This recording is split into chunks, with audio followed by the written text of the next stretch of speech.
د مړي د لامبولو طریقه مختصر هغه ده چې مړی دې کله لامبو نو په کټ به سملې کوم چې لامبولو دپاره وي او بیا به دې کپړې لرې کړي دا مسله موږ سره تېره شوې وه مخکې کپړې به دې وباسي الا دا چې عورت نامنه د زنګنانو پورې په دې به له پاسه کپړه واچي چې عورت یې ښکاره نه شي او ځان سره به هر هغه سامان ساتي چې د هغې ضرورت وي بیا پسې وروسته منډې خلک نه وي چې مړی لامبول شروع کړو بیا د بګې پلانې شی راوړه پلانې راوړه سامان به ځان سره تیار ساتي او د ضرورت نه زیات کسان ودرول دغه ځای کې نه دي په کار چې د چا تعلق نشته د لامبولو سره او نه یې لامبوي نو هغه ته څه ضرورت دی چې ولاړ دی مړی غریب خو عجیبه حالت په ده باندې راځي نو سره خلک راجمع کي صرف هغه کسان به دننه کمرې ته ننوځي چې څوک دا مړی لامبوي فقط په دې کټ باندې چې کېدی نو دا سر به لږ داسې اوچت کې او بیا به دا سر چې وکړه راوچت کو نو د هغې نه بعد به په دې خېټه باندې ورو لاس راکوي چې دا خېټه یې نرمه شي او که څه وځي نو چې هغه وځي نو دا ګوره تا سره به هم داسې کوي زه بل چا خبره نه کوم زموږ مسله دا ده نورو ته سوچ کوو تا سره به هم داسې کوي نو بیا به په تا کې کنټرول نه وي دا غټې خبرې به ته سله کړي او سله دا وایي چې زه داسې او زه پلانې او زه علانې او ما داسې وکړو سعودي عرب کې مزدوري او بنګله او پلانې شي دغه دې بیا اصل نه چې ورته واپس شي نو چې به خېټه دله بیا زور کړي نو بیا ته کنټرول نه وي نو به دې خېټه به له رو لاس راکاږي زور به بې نه کړي بیا به د لاس نه کپړه چاپېره کې او دغه دوه ځایونه به له وینځي په کوم باندې چې ګندګي راوځي د کپړې لاندې به لاس ورننه باسي او دغه قبول او دبر دا به له وینځي او اوبه به پرې واړې تا ته پته ولګي چې اوس پاک شوی دی بس بیا به یې پرېږدي د هغې نه بعد به بیا دغه کپړه به ترې لرې کړي کومه چې بیا اچولې وه ځکه چې هغه څه شوه کېدای شي ګندګي وتي نو خاشي وي کپړه به بدله کړي او چاردام به ورته وکړي لکه څنګه چې رسول صلی الله علیه وسلم ام عطیه ته څه ووي ابدأنا بمیامنها ومواضع الوضوء منها او د اودس چاردام چې کوم اندامونه هغې نه به شروع نو بلکل به له داسې اودس وکړي لکه څنګه چې تکې اودس کوي د هغه ورځې نه مخکې چې بل بدل اودس کوي او مونځ کوي د هغه ورځې نه مخکې چې په تا باندې به بیا خلک مونځ کوي نو داسې اودس به له بلکل وکړي لکه څنګه چې تکې بعض علما پکې دا وایي چې داسې به وکړي چې د خولې ته کله راورسېږي د پوزې ته نه کپړه به لمده کې به د خولې کې ووه او د پوزې د سوري به پاک کې اوبه به ورته نه اچي ځکه چې که د اوبه دننه لاړې شي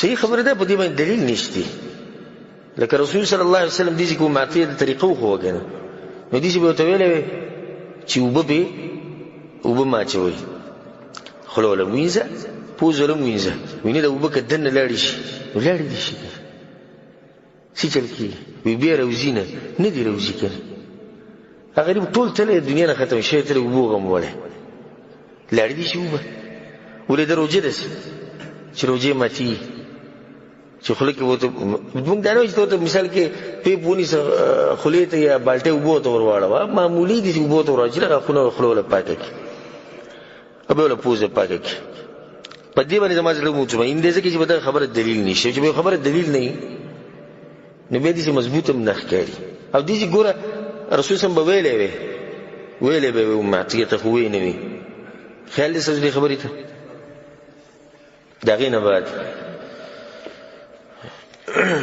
چې کله دې ول اودس وکړو بلکل چاردام به له پوره وکړي نو د بیرو دا پاڼې چې دا سړی وټکوي ښه بلکل معده شي او بیا به داسې اوبو کې واچي چې هغه خوټ کېدلي ګرمې اوبه او ښه یې وړکئ چې دا څه وکړي زږ وکړي ښه زږ وکړي نو بیا به له په دې دا زږ به راوالي ده به دې ګیره او په کوم ځای به له ولګې په سر به ولګي. د دې سره انسان ډېر خپه کیږي. نو چې د بیرو پاڼې به بل شي به نه کې او چې نه نو بیا نور څه استعمالولی شي. هېڅ خبره کوي صابون څه شی استعمالوي، خو نه حدیث کې چې کوم څه راغلي دي نه دا په دې عمل پکار دی. او ګیره به ولم وینځي. الله اکبر. ځکه چې دا په دې ګیره کې به اوس د رب العالمین ته مخامخ کېږي چې دا پاکوي. ځکه چې هلته به تپوس کېږي چې ګیره ولې پرېښودې وي چې دا ستا پیغمبر طریقه وایي. الله ځکه ما پرېښودې. او د کوم چې ګیره نشتې نه د هغو دپاره موږ څه نشو ویلی.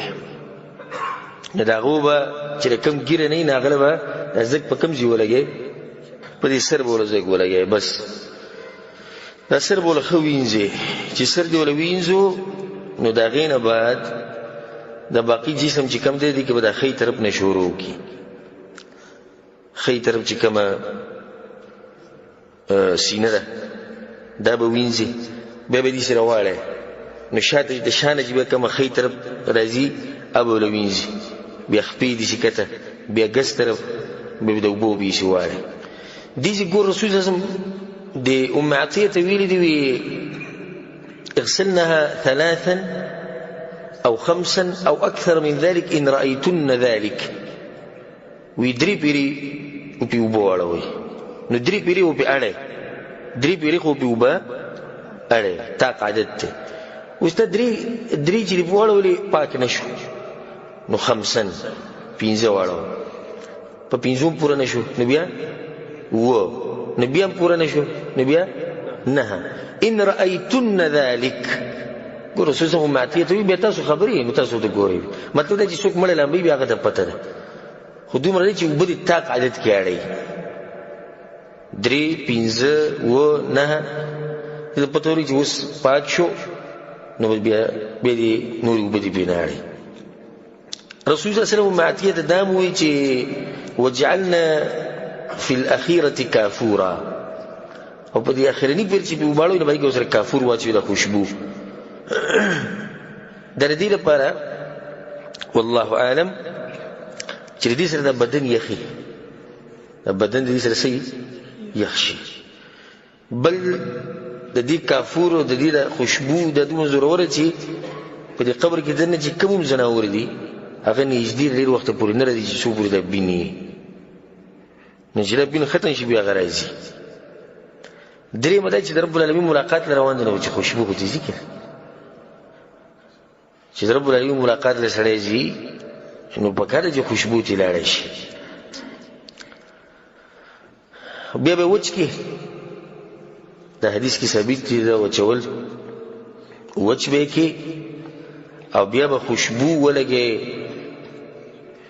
په کوم ځای باندې په هغه اندامونو باندې به کوم باندې چې سجده لګي په تندي پوزه او د ورغوي او زنګنان او د خپو د ګوتو د سرونه. ځکه دا به د انسان کې اوچت ځایونه دقه دي. دا به د انسان کې اوچت ځایونه دي چې سړي سجدې نه لګولي دا ورته ته ولګوي هېڅ فایده نه کوي. که یو سړي سجدې دنیا سجدې لګولي خوشبو دې ته ونه لګوله نو څه نقصان نه کوي. خو چې سړی سجدې نه لګي رب العالمین د هغې څه تندی ښودی نه لمونځ اودس هغه کوي نه پېژني نه او که کوي نه په طریقې نه پوهېږي دله د خوشبو څه فایده دا نشي ورکولی. نو خوشبو که په دې اوبو سره ملاوی کافور نو دغه هم صحیح ده او که کافور ولا اسی بیا به د بدن خوشبو لګی نو دا هم صحیح ده. دواړه جایز دي انشاءالله. دې کې دا مسله ساتئ چې ام عطیه وایي چې فضفرنا شعرها 3 قرون. نو منګه هغې له څو کمسې جوړې کړې 3 چونټې وله موږ جوړې کړې. دې دا مسله ثابته شو. زنانو له به 3 چونټې جوړې 2 چونټې زنانو له جوړول او هغه په دې سینه دې سره اچول په دې هېڅ دلیل نشته. 3 چونټې به زنانو له جوړې او هغه به شاته اچي. چونټې وله ولې جوړې چې له ویښته به په قبر کې صحیح پاک پراتې خواره نه د هغې لپاره ښه دی چې ښځې له ویښته غټ دي چې له چونټې شاته پراته دا مسلو سره یاد ساتي. د فائدې لپاره به سره څو مسلې ذکر کوو. یو دا مسله د بعض جاهلان دا وایي چې کومه زنانه په حیض کې مړه شي یا یو سړی او زنانه د جنابت په حالت کې مړ شو نو دوی به 2 پیری غسل ورکړي. یو غسل دغه شو کوم چې عام مړی ورکو او بل غسل د څه شو د جنابت یا د حیض لپاره شو. هیڅ دلیل نشته، د دې څه دلیل نشته. دا اوس د فائدې لپاره یاد ساتئ که انسان کفن کړي شو او د کفن طریقه به ان شاء الله په روان درس کې بیانو. انسان کفن کړي شو او بیا هم داغه نه چې دنه سره ووتو، انسان کمزوري او چې صاحب کې نه او دنه سره ووتو نو بیا راځي خبر ده چې دلته بیا غسل نه ورکه بس بیا وړه. بل مسلو سره د ساتي د فائدې لپاره چې کله وبني نو بیا به تیمم کې مړیلا بیا وسه کې تیمم فتقوا الله ما استطعتم. او که یو سړی دې ځکه مړ شي چې ټولې خزي یا یو خزه دې ځکه مړ شي چې ټول سي سړی نو بیا وسه کې بیا به دې چلو کې چې په دې کپړه لپاسه په وبواله لازم نه چې بیت مګي او لاس پر راکاږي لاس پر راکاږي وبپی دې وړو فتقوا الله ما استطعتم. الله مونږ ته وی چې مړی له غسل ورکي بیا مونږ ته ویل چې پردي زنانه سره لاس نشي لګولې، زنانه ته ویل چې پردي سړي سره لاس نشي لګولې. و دې ځکه د طاقت مطابق مونږ دغه کولای شي چې وبروالو او په دې شي واړو لپاسه. بعض علماء وینا تیمم به ورکه په دې ټیم کې. نو د تیمم خو په هغه ټیم کې چې کله وبني او دلته وبشتي نو چې وبشتي به د وبو استعمال پکار دی. بیا دلته مسله د خنثا به ذکر کو. هغه سړی چې دغه سره فرج ومي او ذکر ومي، یعنی د زنانو چې کوم عورت ته فرج هغه سره ومي او د سړو چې کوم آله ده هغه سره ومي. د بچ ومن رد کی وغه قرآن حدیث کې دا مسله ته وایي کوم ځای راوړل سره بل دین د تاسو سره قرآن حدیث کې دا مسله شتي. دنیا حدیث راغلی چې به کې دا مسله چې یو سړی مړ شو او داغه فرج مشتي داغه مشتي دا ذکر دیو میراث څنګه دی کومه حساب دی. نبی په حدیثونو کې طریقه خو شوی ده چې د میچازو چې کملار دی قضې کړي خبر ختم شو. اصل خدای چې انسانان په دوه قسم دي، یا سړی دی یا خزه. بس دقه دوی دریم د سره شتینه دریم پکې د سره نشتی. نو یو سړی چې دا کم سړی چې پیدا شوی دی د سره دوه علی دي او د دریم نه دی، نه دی دریم نه دی، دیم یو دی خو صرف دا چې فرج او ذکر وسره شتی. خدای یو پکې پالتو دی، دا یو چې دی دا پالتو دی. نو د څه شو دی یو نشو یا سړی شو یا خزه شو کنه. نو صرف یا سړی دی یا خزه ده. نه دی وسنګ معلومو چې دا لکته کې جنې ده. نن سبا خو ډېری طریقې ټیس ولو کده به وینه ټیس وکړه دغه خصفه پته ولګي. بل دا میچاز لري ته وګوره کوم طرف نه چې میچاز کول دي دقه دی. د بلوغ نه بعد غټه نه خدای چې کزنانې نه بده باندې حیض بیماری راځي او کاله کې نه د بیماری او به نه راځي او د نور ډېری نه د دې مبارک سره را جمع کولای شي. د خلکو ته مونږ ویل کوم چې بدی پرنګ خدي قرآن او حدیث کې هر څه نشته خوشاله کیما د دین د رب العالمین دی په دې کې غټه وړه مسله ټول به کې دنه پرتی یو سړی بینه پوهیږي دا کمزورتي ده. بل مسله سره د ساتي دم د فائدې لپاره چې کافر له غسل نه ورکه، کافر چې مړ شي هغه له غسل نه ورکړي کی بلکې کندې ته واچي او خوره به لباس واچي. علي رضی الله عنه پلار چې کله مړ شو څوک ابو طالب نو رسول صلی الله علیه وسلم ولدي زوی ته پلار دې مړ شوی او ورسره چې خوري بو واچو کندې ته وزر کو خوري بل پاس واچولې. امام نسائی امام ابو داود دا روایت راوړل. دا مسله سره یاد ساتي چې شهید چې کوم د کافر سره په مقابله کې مړ شي هغه له غسل نه ورکړي کی ځکه چې دا په دغه وینو کې هغه شم برپاسي.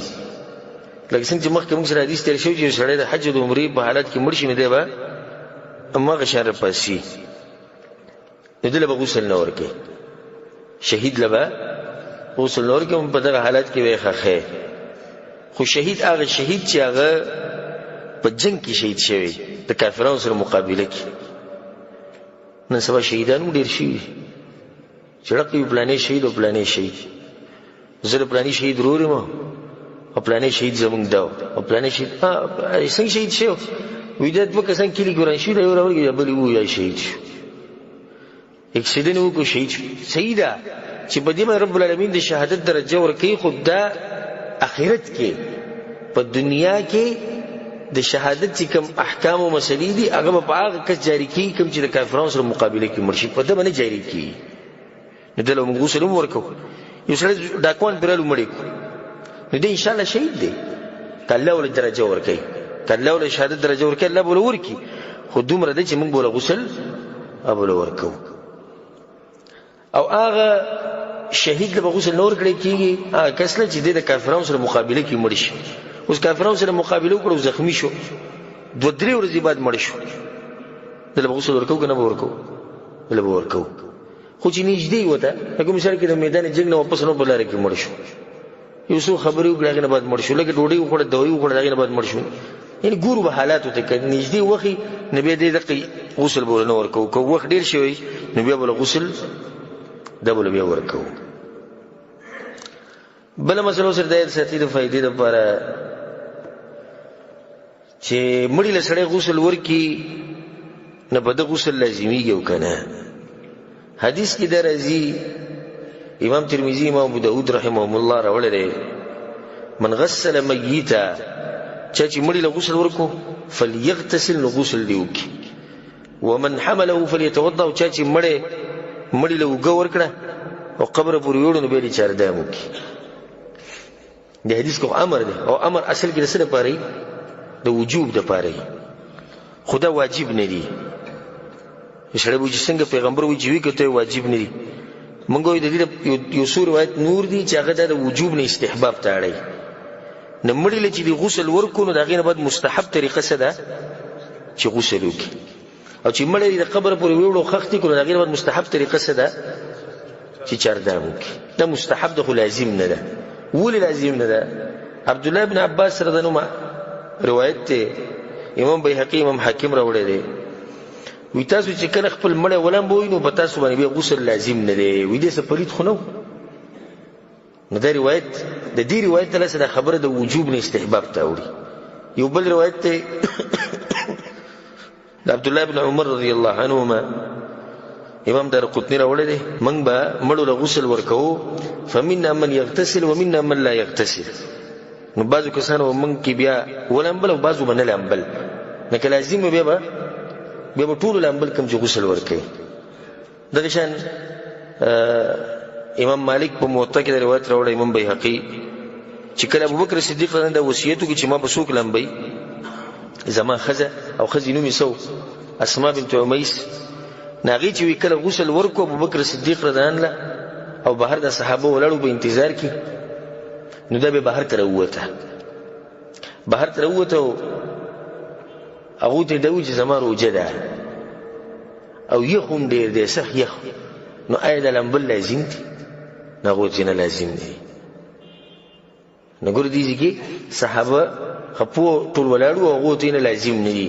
که لازم وي نو بیا به دغه ویله چې که هر څه دي که روژه دي او که یخ دی او که هر څه دي خو ته به لامبې. نو دا یو مسله د فایدې لپاره ځان سره یاده ساتي.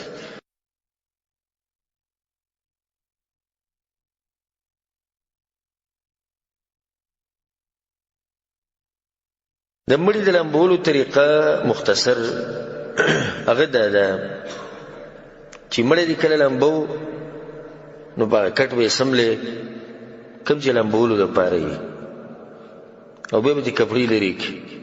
دا مسله موږ سره تېره شوې وه مخکې. کپړې به دې وباسي الا دا چې عورت نامنه د زنګنانو بورې په دې به له پاسه کپړه واچي چې عورت یې ښکاره نه شي، او ځان سره به هر هغه سامان ساتي چې د هغې ضرورت وي. بیا پسې وروسته منډې خلک نه وایي چې مړی لامبول شروع کړو بیا دې بګې پلانې شی راوړه پلانې راوړه. سامان به ځان سره تیار ساتي. او د ضرورت نه زیات کسان ودرول دغه ځای کې نه دي په کار چې چې چا تعلق نشته لمبولو سره او نه لمبې نه، هغه ته څه ضرورت دی چې ولاړ دی؟ مړی غریب خو عجیبه حالت په ده باندې راځي.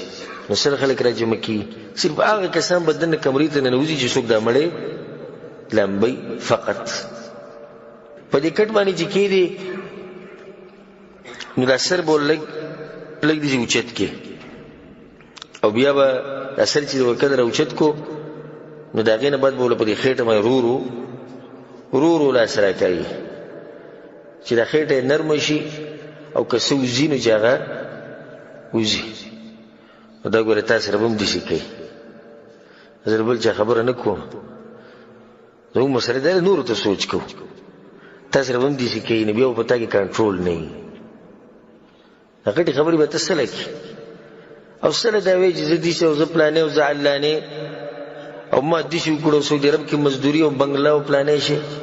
دغه دی بیا اصل نه چې ورته واپس شي نو چې به خېټه دله بیا زور کړي، نو بیا ته یې کنټرول نه وي. نو به دې خېټه به له لاس راکاږي، زور به پرې نه کړي. بیا به د لاس نه کپړه چاپېره کړي او دغه دوه ځایونه به له وینځي په کوم باندې چې ګندګي راوځي.